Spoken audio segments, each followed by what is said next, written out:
ಬೇಕಾದ್ರೂ ಹೋಗ್ತೀವಿ ಅನ್ನೋದನ್ನ ನಾನು ಹೇಳ್ತೀನಿ. ನಾನು ಬಂದ ತಕ್ಷಣ ನೋಡಿದ ಅಷ್ಟೇ ಎಲ್ಲರಿಗೂ ಹೇಳಿದ್ದೀನಿ ಇಷ್ಟೇ ಜನ ನಾವಿರೋದು ಅಂತ. ಮೊದಲು ನಾವುಗಳು ಒಗ್ಗಟ್ಟಾಗಬೇಕು. ಅದು ಏನೇ ವಿಚಾರ ಇರಲಿ, ನಾವು ಹಿಂದೂಗಳೆಲ್ಲರೂ ಒಂದೊಂದು ಬೆರಳು ಸೇರಿಸಿದ್ರೆ ಒಂದು ಮುಷ್ಟಿ ಆಗುತ್ತೆ ಅಂತ ನಾನು ಹೇಳ್ತೀನಿ.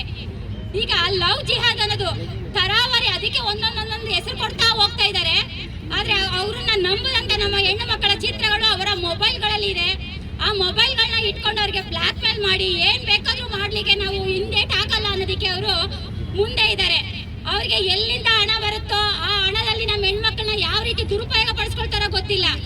ಆದ್ರೆ ಕಾನೂನು ನೋಡಿ, ಈಗ ನಮ್ಮ ಅಕ್ಕಂದಿರು ಅಣ್ಣಂದಿರು ಹೇಳ್ತಾ ಇದ್ರು, ನಮ್ಮ ದೇಶದಲ್ಲಿ ನಮ್ಮ ರಾಜ್ಯದಲ್ಲಿ ನಮ್ಮ ಮಣ್ಣಲ್ಲಿ ನಾವು ಏನಾದ್ರು ನಮಗಾದಂತ ತೊಂದರೆನ ಎದುರಿಸಕ್ಕೆ ನಾವು ಹೋರಾಟ ಮಾಡ್ಬೇಕು ಅಂದ್ರೆ ನಾವು ತಿಂಗಳಾಂಗಟ್ಲೆ ಕಾನೂನು ಮುಂದೆ ಹೋಗಿ ಕೈ ಕಟ್ಟಿ ನಿಲ್ಬೇಕು, ಕೈ ಮುಗಿದು ನಾವು ಬೇಡ್ಕೋಬೇಕು. ನಮಗೆ ಇಂಥ ಸಮಸ್ಯೆ ಆಗಿದೆ, ದಯಮಾಡಿ ನಾವೆಲ್ಲ ಒಗ್ಗಟ್ಟಾಗಿ ಒಂದು ಕಡೆ, ನಾವೇನು ದೇಶಕ್ಕೆ ಶತ್ರು ಕೆಲಸ ಮಾಡ್ತಾ ಇಲ್ಲ, ನಾವು ನಮಗಾಗಿರುವ ಅನ್ಯಾಯವನ್ನ ಖಂಡಿಸ್ಲಿಕ್ಕೆ ನಾವೆಲ್ಲ ಒಂದು ಕುಟುಂಬ ಅಂತ ಹೇಳಿ ಒಂದು ಕಡೆ ಸೇರ್ಲಿಕ್ಕೆ ಒಂದು ಅವಕಾಶ ಕೊಡಿ ಅಂತ ಕೇಳೋದಿಕ್ಕೆ ಇದೊಂದು ದೊಡ್ಡ ವಿಪರ್ಯಾಸ ಅಂತ ನಾನು ಹೇಳ್ತೇನೆ. ನಾನು ಯಾವ ಚಾಮುಂಡೇಶ್ವರಿ ನೆಲೆಸಿದಾಳೋ ಅಲ್ಲಿಂದ ಬಂದಿದ್ದೀನಿ. ನಾನು ಎಲ್ಲ ನಮ್ಮ ಹೆಣ್ಣು ಮಕ್ಕಳಿಗೆ ಹೇಳೋದು, ನೀವು ಪ್ರತಿಯೊಬ್ಬರ ಚಾಮುಂಡಿ ಚಂಡಿ ಚಾಮುಂಡಿಯಾಗಿ ಯಾವನ ನಮ್ಮನ್ನ ಕೆಣ್ಕೋದ್ಬೇಡ. ಕಣ್ಣೆತ್ತಿ ನೋಡಿದ್ರೆ ನಾವು ಜಾಸ್ತಿ ಅವನು ಎದೆಗೆ ಹೋಗಿರೋ ರೀತಿ ಇರಬೇಕು. ನಾವು ಯಾವುದೇ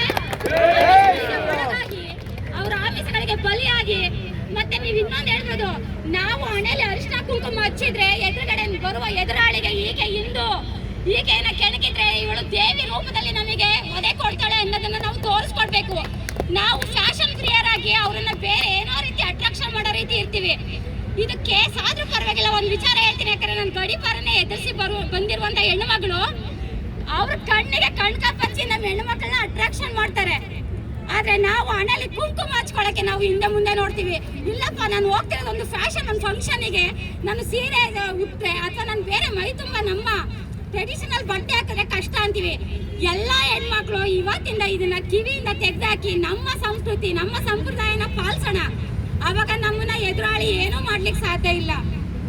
ಹಾಗೆ ಎಲ್ಲ ಹೆಣ್ಮಕ್ಳು ನೊಂದಿದ್ದೀರಾ, ಏನೋ ಆಗಿದೆ, ಒಂದು ಘಟನೆ ಅದು ನಡೆದೋಗ್ಬಿಟ್ಟಿದೆ. ಆದ್ರೆ ಅವರು ಎದುರಿಸುವಂತ ಬ್ಲಾಕ್ ಮೇಲ್ ಮಾಡುವಂತ ಕೆಲಸಕ್ಕೆ ನೀವು ಇನ್ನೂ ಮತ್ತೊಂದು ಸಲ ಬಲಿ ಆಗ್ಬೇಡಿ. ನಮ್ಮ ಎಲ್ಲ ಅಣ್ಣ ತಮ್ಮಂದಿರು ಅಕ್ಕ ತಂಗಿಯರು ನಿಮ್ಮ ಜೊತೆ ಇದ್ದೀವಿ, ನಾವು ತಾಯಂದಿರಾಗಿ ನಿಮ್ಮನ್ನ ಕಾಪಾಡ್ತೀವಿ. ಆಗಿರೋ ಘಟನೆಯನ್ನ ಅವರಿಂದ ನೀವು ನೋವು ತಿನ್ನೋ ಬದಲು ನಮ್ಗಳ ಮುಂದೆ ಕಣ್ಣೀರ್ ಹಾಕೋದ್ ಬೇಡ, ನನ್ಗೆ ಹಿಂಗಾಗಿದೆ ನೋವು ಅಂತ ಹೇಳಿ. ನಿಜವಾದ ಹಿಂದೂ ಧರ್ಮ ಭಕ್ತ ಯಾರಾದ್ರೂ ಒಬ್ಬ ಬಂದು ನಿಮ್ಮ ಕೈ ಹಿಡಿಲಿಕ್ಕೆ ಸಿದ್ಧ ಇರ್ತಾನೆ ಅಂತ ನಾನು ಹೇಳ್ತೀನಿ. ಜೈ ಶ್ರೀರಾಮ್.